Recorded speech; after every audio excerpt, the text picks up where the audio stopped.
Hello, welcome back. I'm Charles Showalter. You're listening to the Union Edge Laborers Talk Radio. Thank you for tuning in. We enjoy your company.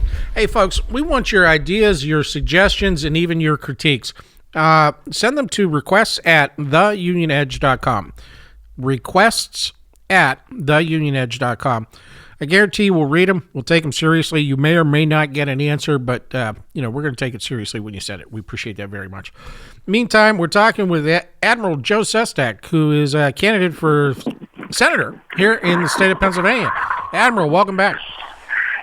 Good to be with you, Charles. Thank you. Admiral, you are out and about, walking between towns, talking to people. How's your day? It's great. I started in Bucks County in Doylestown. Great city. And I did an event at a senior center. I talked about what's an unfortunate epidemic. We are in a closet disease, the increase we've had in elder abuse, financial, emotional. We actually even have physical, with a senior in my district was beat with a belt buckle when I was a congressman who had dementia. And so I wanted to talk about my Elder Abuse Victims Act, where I got it through the House, the first bill in 17 years on elder abuse, but it didn't get through the Senate. And I wanted to talk about how we have to do better, because here in Pennsylvania, well, heck, in Bucks County alone, they've had a tri-fold increase in the last decade of elder abuse. And I want to talk about how we can help stop, discourage. How do we get that done? How do we educate the public? How do we get them to look for what they're supposed to be looking for? That's exactly what my bill did. You heard the word educated. Bucks County actually has a pretty good system, but every locality, every state has a different hodgepodge way of doing it. Mine said, step back. Let's make sure first we have the proper grants going to the local municipalities as well as the state for the training and the education of nurses that are working in long-term facilities, so they look and see how the aides are doing things there. How about the law enforcement to make sure they know how to look and when it's reported, handle it correctly so then the prosecutors can do it right. This is important as a 2-year study is being done across the nation in order to get the best practices. And that is so vital. And so that you hit it right on the head of what we have to do. And look, one last thing. We spend rightly $6.6 billion every year on ensuring that violence against women cannot, and if it is occurring, which it is, because I'm going to hold an event in Norristown, we can stymie it. But guess what? We only do $122 million on our seniors and protecting them from abuse.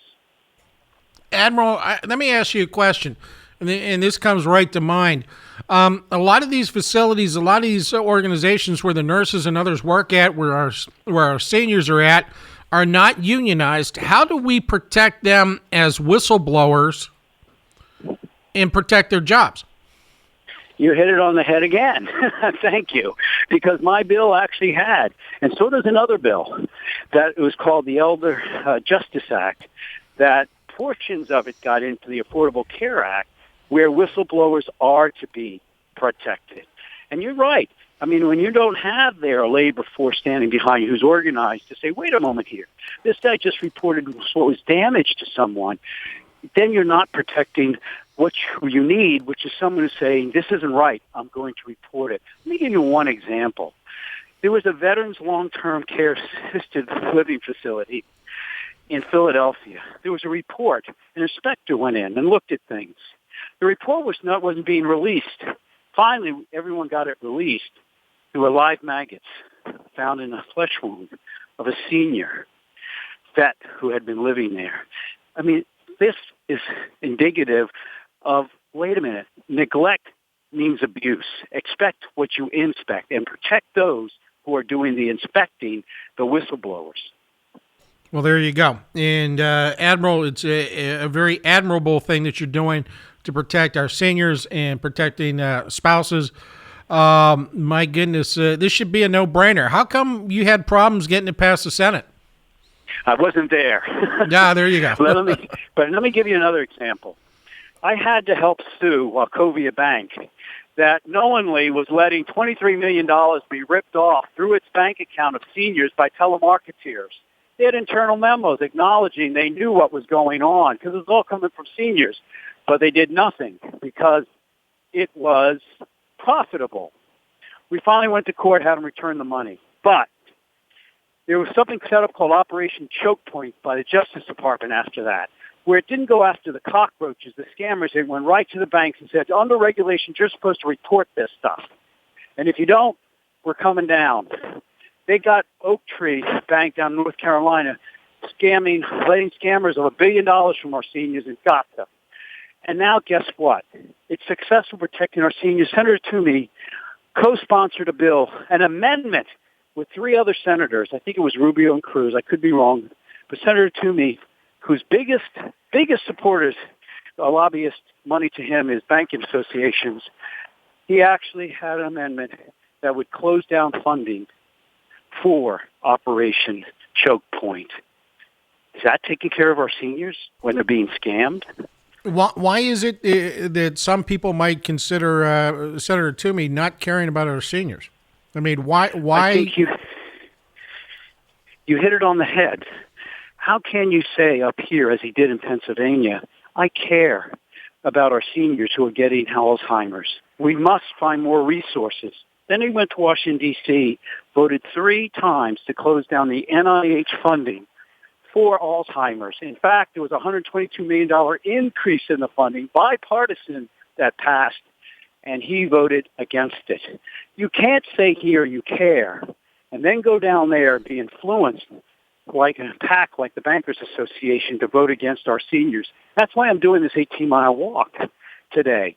As I did 422 across the state, I want people to know no matter what, rain, shine, cold weather, whatever, I'll walk in your shoes. I'll be accountable to you, not to anybody else down in Washington, D.C. Now, Admiral, I got to tell you this. You're a Navy guy, and as a ground pounder, I feel obligated to make sure that I'm telling you, you got to change your socks, and you got to check your feet every time you stop, okay? I got it. And we appreciate that. And, but seriously, Admiral, we appreciate what you're doing. You got a long day today, and I can tell that you're out because we can hear the wind. But my goodness, please take care of yourself, and let us know when you get back into the Pittsburgh area because we want to get you in the studio. Make sure you're okay.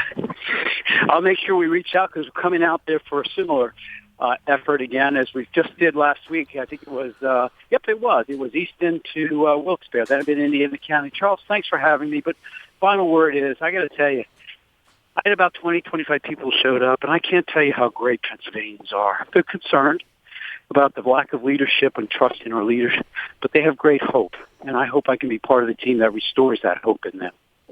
Absolutely. Hey, sir, we got about 1 minute left. Very quickly, did you serve with Paul Ryan when you were in the House? I did. Okay, let me ask you this. Now that he's going to be Speaker of the House, you think he's going to be able to do anything about the Freedom Caucus, or is it going to be more of the same? Hope springs eternal. I actually thought Mr. Boehner, well, I had respect for him. I want to be upfront about that because he said the best thing I ever heard in the House of Representatives, one of the best, where the day he handed the gavel in 2007 over to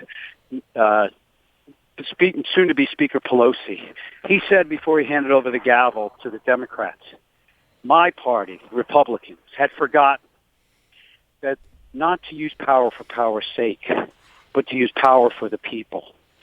I think he got certainly frustrated in what he might have wanted to do. I hope Paul Ryan, 2 things. 1, isn't frustrated, but number 2, also remembers that we're fighting for our soul. We, the people. Not we an ideology of government can do nothing. No, you're wrong. Government should not interfere with our freedoms, but we can actually advance our freedoms by having the right protection for seniors, for example, and making sure that their freedom to continue to live a holistic life is taken care of by our government, so working with states and local municipalities, the kind of approach we need. Admiral, it's always a pleasure. We appreciate you being with us. That was Admiral Joe Sestak. I'm Charles Showalter. You're listening to the Union Edge Laborers Talk Radio.